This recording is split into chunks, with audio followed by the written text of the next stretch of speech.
9.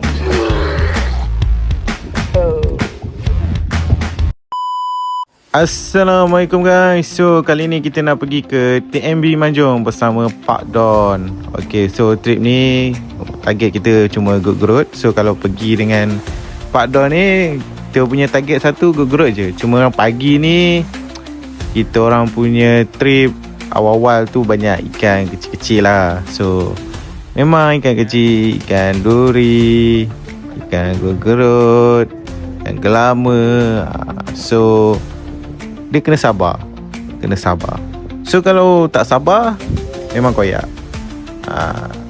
So masing-masing dapat ikan halus-halus kan. Tapi layan kan. Kita nak santai je. Trip ni pun trip separuh hari. Ni baru gasak sikit lah. Besar sikit Gut-Gerut dia. So aku dapat gelama.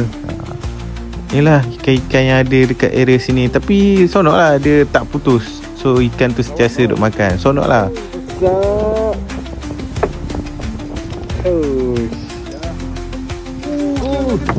Ui, 9. Jaga. So masa ni aku terkejut lah, depa boleh double strike tu. Masa ni aku merah mata, kerja aku duk sauk je kan. Tiba-tiba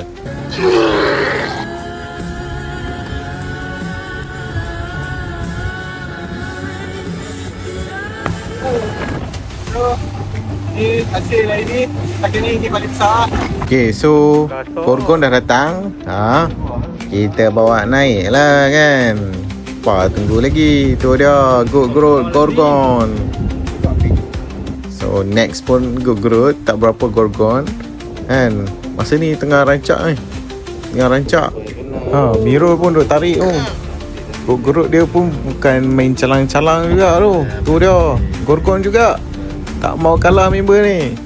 Lala, topi dah terbang. Tak pasal sauk topi sendiri. Naik lah Pak Karim. So hari pun dah petang.